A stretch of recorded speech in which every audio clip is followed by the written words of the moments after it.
Understanding income statements, EOC question. The first question, expenses on income statement may be grouped by nature but not by function, wrong. Function but not by nature, wrong again. Either by function, selling and administrative expenses, cost of goods sold, etc., or by nature. IS1 states that expenses may be categorized either by nature or by function, so that makes C to be the correct option. An example of an expense classification by function is what? Tax expense, it is by nature. It is classification by nature. Interest expense, again, is a classification by nature. Cost of goods sold, yes. Selling expenses, administrative expenses, marketing expenses, this is classification by expenses, so that is the right option. C is the right result. Next. Denali Limited Manufacturing Company has had the following income statement information. We have been given revenue, CGS, other operating expenses, interest expense, and tax expense. What is needed? Gross profit. Wallah lazim. Revenue less cost of sales. What else? Gross profit is the difference between revenue and cost of sales. So that's straightforward. 1 million. C. Next. Under IFRS, income includes increase in economic benefits. From what? Increase in economic benefits is defined as income. Increase in liabilities? No. Increase in liability, that would be expense. When there is increase in liability because of certain transactions, so that represents either you have acquired an asset or an expense has been incurred. This is not right. That would be expense. Enhancement of assets? Yes. And this enhancement is not because of the owner's contribution. Owners haven't bought new shares or there hasn't been injections by the owners. So enhancements of assets, yes, that's income. That's revenue. Explicitly defined this way in your IFRS as income. Increases in owner's equity related to owner's contribution. When the owners purchase more shares, the money coming from the share issue or the injection by a sole proprietor or a partner and using that money to acquire assets, this is not income. It is owner contribution towards increasing the equity. So it means the correct option is B. Next. Fairplay had the following information related to the sale of its products during 2009. Which is the following? Which was its first year of business, means there was no opening stock. Returns, goods sold, revenue, cash collected, cost of goods sold. What are we required to calculate? Under the accrual basis of accounting, accrual basis means the transactions are recorded when they are incurred, not when the cash is received or when the cash is paid. Transactions are incurred or entered when they incur, not on the basis of cash payment or cash receipt. So how much net revenue would be reported on Fairplay's income statement? Net revenue is revenue minus returns of goods sold. 1 million less 1,000, that will give you 900,000. Very straightforward questions. Okay, here we go. Apex Consignment sells items over the internet for individuals on a consignment basis. This company takes in goods from various vendors and then sell these goods on behalf of the vendor. Apex receives the items from the owner, lists them for sale on the internet, just like AliExpress, and receives 25% commission for any item sold. Apex collects the full amount from the buyer and pays the net amount after commission to the owner. Let's say an item sold for $100, $25 will be deducted, 75% will be remitted to the owner or to the seller. Unsold items are returned to the owner after 90 days. During 2009, Apex had the following information. Total sales price of items sold in 2009 was 2 million euros. Total commission retained by Apex during 2009 for these items was 500,000 euros. How much revenue should Apex report on its 2009 income statement? Since Apex Consignment's only source of revenue is commission, this 2 million euros cannot be considered as income for Apex. No. The revenue for Apex would be the commission earned. How much revenue should Apex report on its 2009 income statement? That's 500 euros, 500,000 euros. That makes A to be your correct option. Moving on. A company previously expensed the incremental cost of obtaining a contract. Incremental cost of obtaining a contract, sales contract. All else being equal, adopting the May 2014 IASB and FASB converged accounting standard on revenue recognition makes the company's profitability initially appear what? Now this is a very fine point to be discussed.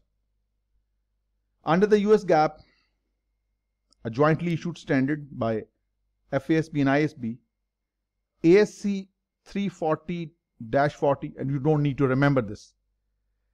This part of the standard requires the entities to capitalize the incremental cost. Well, what are the incremental costs?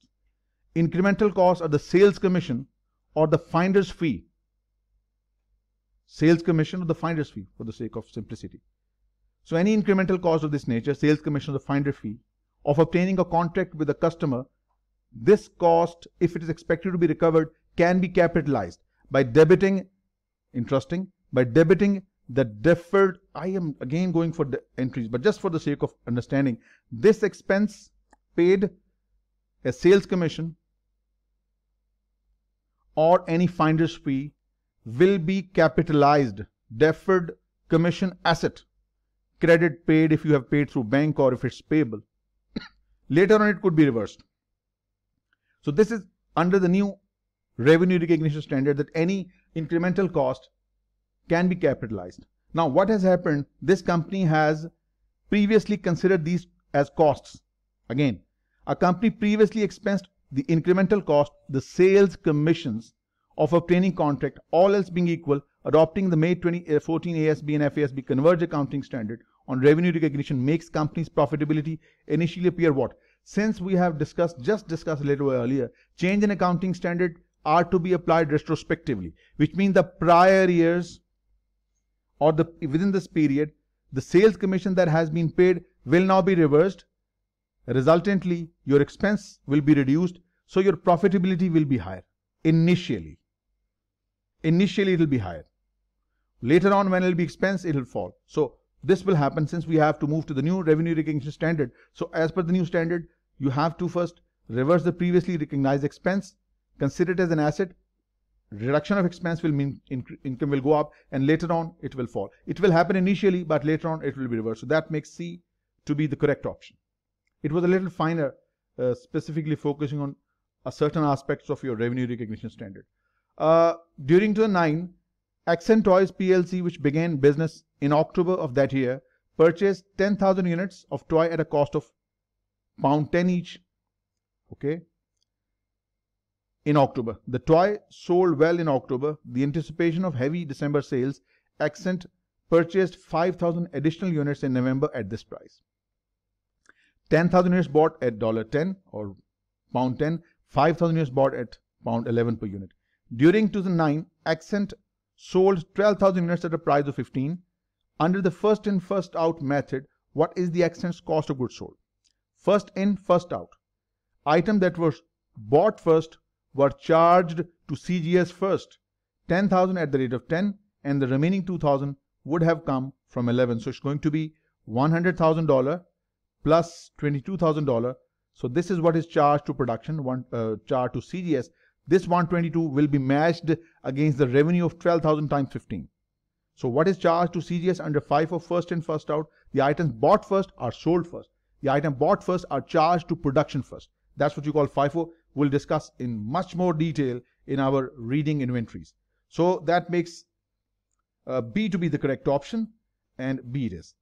Using the same information in question 8, what would Accent's cost of goods sold be under the weighted average method? What we do under the weighted average method? Under the weighted average method, we will calculate again. There are two methods: perpetual, periodic.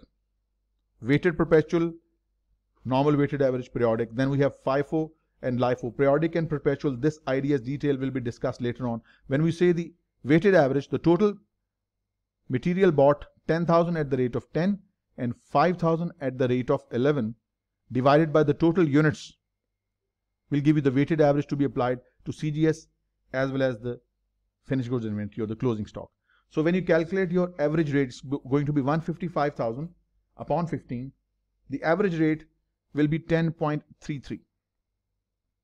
Now, If you have sold 12,000 units, 12,000 multiplied by 10.33 will give you CGS. And if you multiply 10.33 with the remaining units, how many units are remaining? We bought 10 and 5, 15.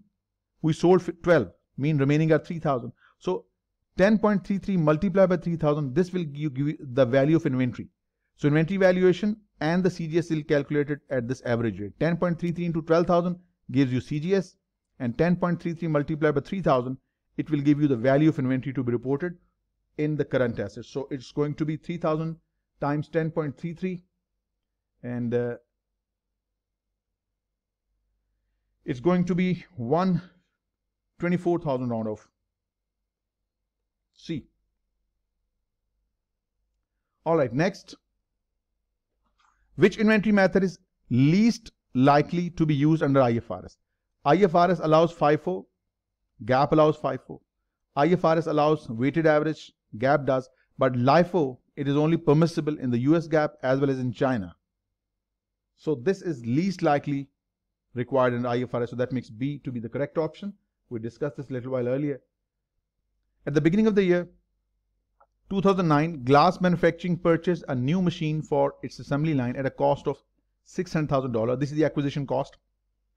The machine has an estimated useful life of 10 years, an estimated residual value of $50,000. Under the straight line method, how much depreciation would glass take in 2010 for the financial reporting purpose? Since we are talking about the straight line method, we just saw a formula that is cost minus your scrap value or salvage value or residual value, whatever the term you want to use, scrap value, salvage or residual value divided by estimated life. It will give you the depreciation charge each year. Equal installment method or straight line method. The cost is $600,000. Salvage value is $50,000.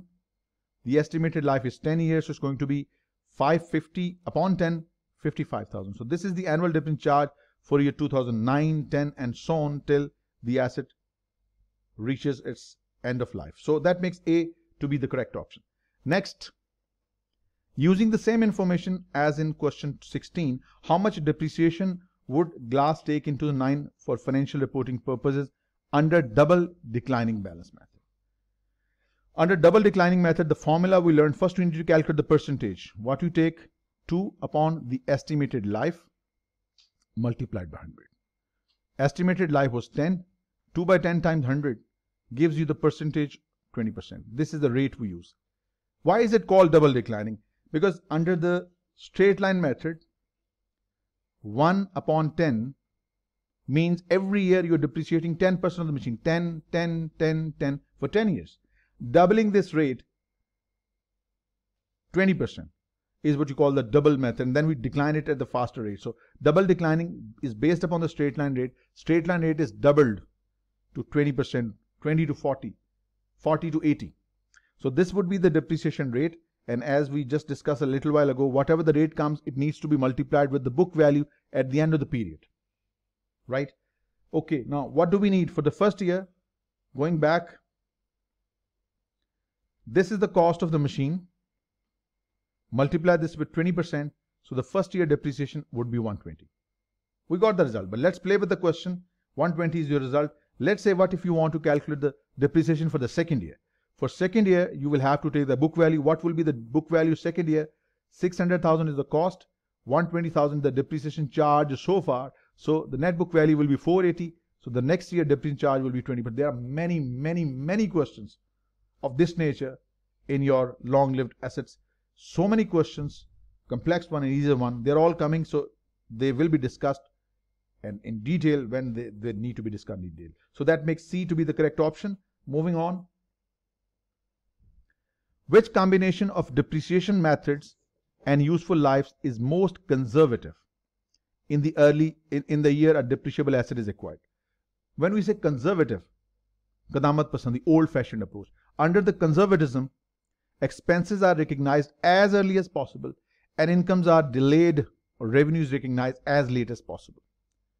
Which means we want to increase the depreciation charge as much as we could in order to be more conservative, right? So straight line depreciation with a short life, straight line will charge same depreciation for 5 or 10 years, whatever the life may be. Declining balance depreciation with a long useful life. when the long useful life depreciation becomes smaller as we keep on going forward. But when the depreciation is declining balance method and the life of the asset is short, in this case the depreciation would be the highest. So under the case C, this is the most suitable in the given option. So which combination of depreciation method and useful life is most conservative in the year of depreciable asset is acquired? That is C. It will charge the highest depreciation in the early period because the life of the asset is short. So you will see the highest depreciation in the year in which the asset was acquired. Next, C was the right answer. Under IFRS, a loss from the destruction of property in fire would be likely be classified as, there is no classification as extraordinary item. It was not allowed in IFRS, and since 2014 it is not allowed under the US GAAP as well, 2015 December. So it cannot be an extraordinary item, and it isn't given here as well. So where do we report it? Destruction of property apparently is unusual, infrequent, but it is infrequent, but it has to be reported as a part of continuing operation. It can be reported as a separate line item, but it has to be reported within the continuing operations in your profit and loss account. So it's a part of your continuing operation expenses. Discontinued operations, on the other hand, these are those segments that have been dissociated from the business main activities during the period, and they are to be reported separately after the net income. Then other comprehensive income, this is totally irrelevant here, because other comprehensive income, we have seen that there are 4 transactions shown. That is any gain and loss on available for sale debt securities, any foreign exchange translation gain and loss, any defined pension benefit plan gain and loss, any effective portion of cash flow hedge. So this is clearly not the agenda. That's A. A is the right answer. Moving on. A company chooses to change an accounting policy. This change requires that, if practical, the company restates its financial statement. Yes, change in accounting policy requires financial statement restatement from retrospective, from the earliest reported period. Means if you have given 3 years results and the change occurred in 2020, new standard was applicable in 2020, all prior year financial statements must be restated. Earliest reported period is to 2019, so this change must be applied retrospectively 2019, 2020, 2021. Normally we have 2 years to given as comparable, so it's just for 2020, 2021. So all prior periods, not all, just the prior period that is shown on the report, whichever is earlier. If it's 2019, that's where your retrospective effect should come from. If it's 2020, that is where the retrospective effect should come. So prior periods shown in the report. That makes C to be the correct option. Moving on. For 29, Flamingo product had net income of $1 million. At 1st January 2009, there were 1 million shares outstanding at the start of the year. On 1st of July, the company issued 100,000 new shares for 20 each. It's a right issue or cash issue, will be treated in the same way. The company paid $200,000 in dividends to common shareholders. What is Flamingo's basic earning per share? We know the basic earning per share is equal to net income, which is given 1 million. But for the denominator, we need the weighted average number of shares. So let's calculate the weighted average. The initial shares at the start of the period, they were issued at the start, were there at the start. They will be given full weight, 12 by 12. They were outstanding throughout the year. These 100,000 shares, they were issued partway through the year, exactly when? On 1st of July. July, August, September, October, November, December. So they were outstanding for 6 months out of 12. So they will carry the full weight for the whole year. The weightage given to these shares will be for the whole year, but they will get the weightage only for 6 months, which means there will be just 50,000 shares. So the weighted average number of share will be 1 million plus 50, total 1050,000. Simplifies 1 million upon 1050 will give you $0.95. That makes C to be the correct option, and C it is. Next. For its fiscal year end, Calvin Water Corporation reported net income of 12 million. Okay. Weighted average of 2 million common shares outstanding. All right. The company paid 800,000 in preferred dividend and had 100,000 options outstanding with an average exercise price of 20. CWC market price over the year, average 12, this is average market price. This 20 is your exercise price. You need to calculate the diluted earning per share, DEPS.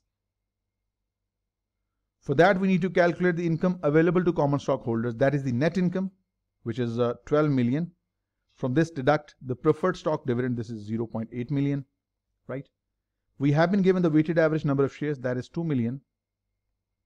We need to now calculate how many shares will be available if the options were exercised. For that, we have a formula, I'm sure you remember. It's the average market price minus the exercise price upon the average market price multiplied by the number of shares that will be converted if the options are exercised. So if you plug in the numbers, average market price is 25, exercise price is 20, average market price is 25. If you solve all this, 25 minus 20 upon 25 into 100,000, it gives you 20,000. Now, your numerator and denominator all are there. Just plug in the numbers. 12 minus 0.8 upon 2.02 million. It gives you 5.544 per share. This is your earning per share and perfectly matches with your option B. And B it is. Next, a company with no debt or convertible securities issued publicly traded common stock 3 times during the current fiscal year or current year. So there was no debt, no convertible securities, so no anti-dilutive or dilutive securities. Under both IFRS and US GAAP, the company's EPS will be equal to diluted EPS because it's a straight, the company issues only common stock. No financial instrument has been issued that has the potential convertibility into common stock. Mafi convertible debt, Mafi convertible preferred stock. So EPS and the diluted EPS would be the same. And that makes A to be the correct option. Next. Lorelei Builders reported the following financial data. What are we required to calculate? Which statement about the calculation of EPS is most accurate? Common shares outstanding from the beginning will be given the full weight for the 12 months period. There could be many ways to calculate the weighted average. You can do anything that your MBA teachers might have taught you. This is what we use in professional accounting. It's totally up to you, whichever method you calculate, we use to calculate the weighted average method. I don't mind, as long as you get the right answer. Alright, so full weightage for common stocks outstanding. Common shares issued as stock dividends. They were issued on 1st of June. Should carry weight of 7 months. Since we have agreed the stock dividend, stock splits, reverse stock splits, they will be treated as if they have been there from the earliest reported period. Means it will be multiplied with 12 by 12. So it will have full weight of 202 and it will be 380. We have been given warrants, but have we been given the average market price or exercise price? No. So not possible to calculate how many shares will be converted, if the options are or warrants are exercised. So we have been given net income, we have been given preferred stock dividend paid, and we have been given the common stock paid. What exactly are we required to calculate? Let us calculate the EPS first.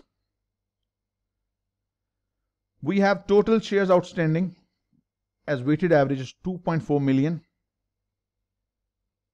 Right? In order to calculate EPS, we have to deduct the preferred stock dividend because you need to calculate IACS, income attributable or available to common stockholders, and that is calculated by deducting the preferred stock dividend from your net income.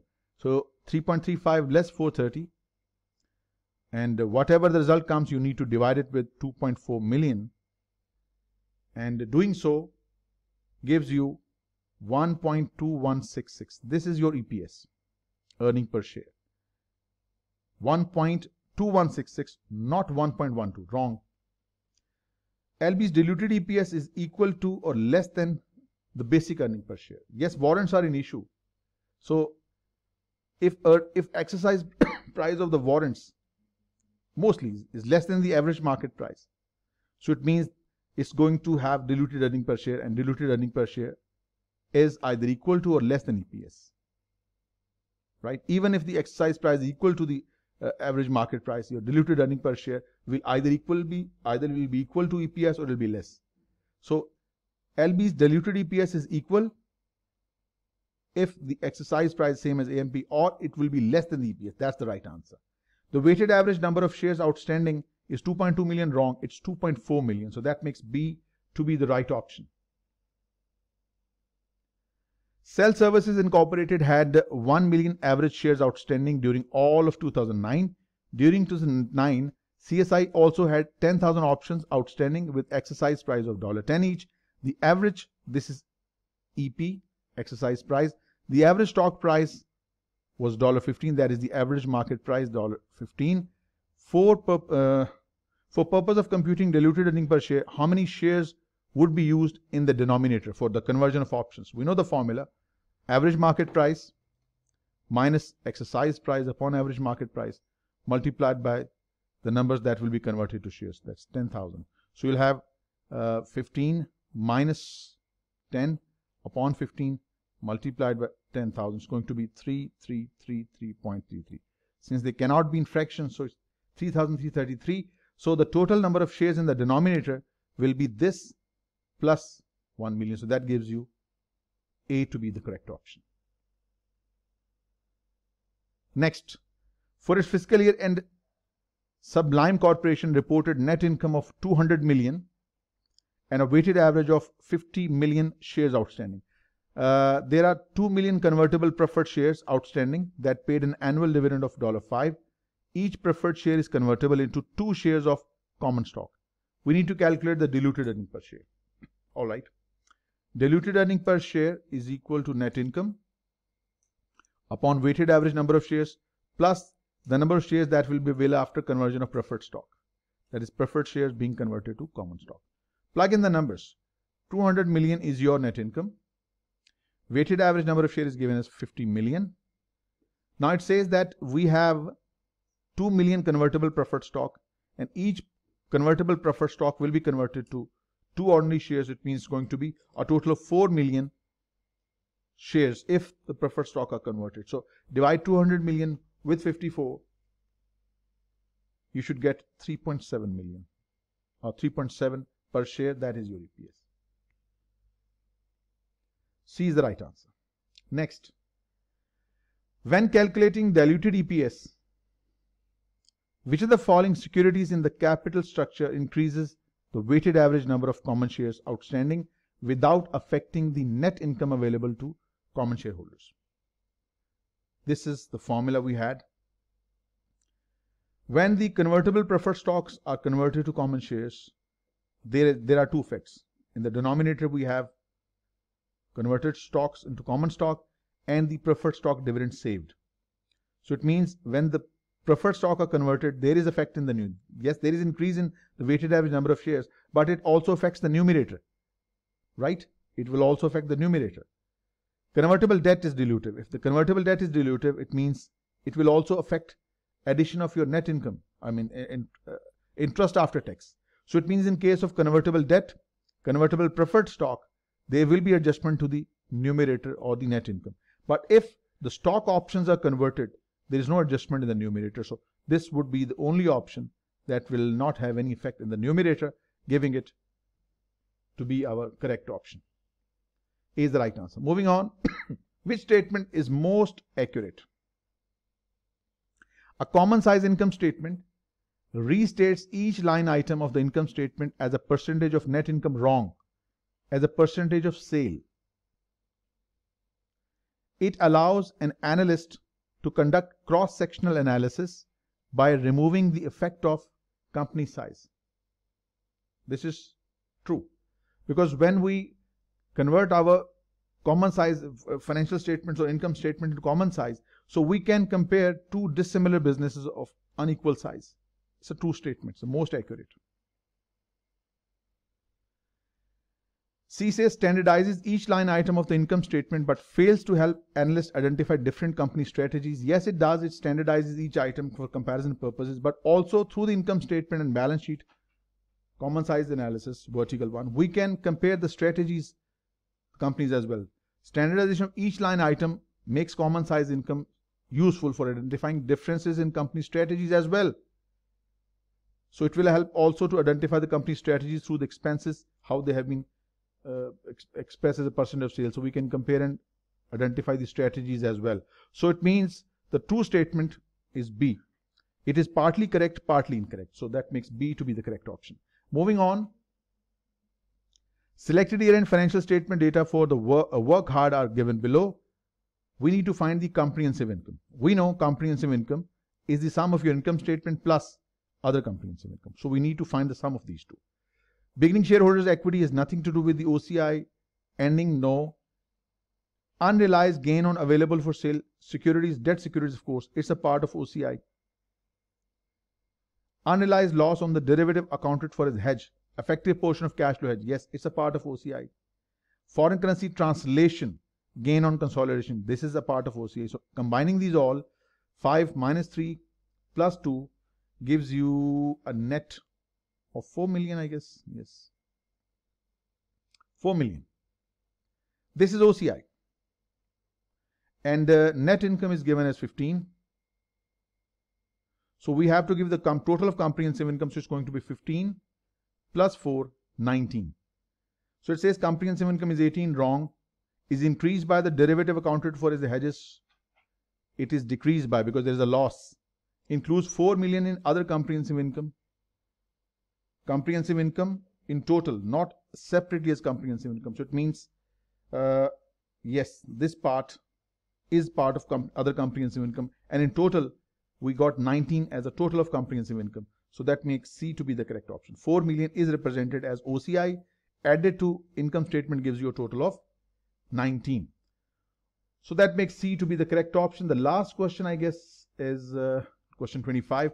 When preparing an income statement, which of the following item would most likely be classified as other comprehensive income? A foreign currency translation adjustment, absolutely. Available for sale debt securities, gain and loss, yes. Effective portion of cash flow hedge, gain and loss, yes. Any gain and loss on defined benefit post-retirement plans, yes. So this is one of those transactions. Unrealized gain on the security held for trading purposes, any gain and loss on trading purposes, trading security goes to the income statement, not to OCI. Gain and loss, unrealized gain and loss on trading securities go to income statement, not to ACI. A realized gain goes to income statement. We are talking about the unrealized gains, and these are the 4 specific ones. So that makes A to be the correct option, and EOC is over.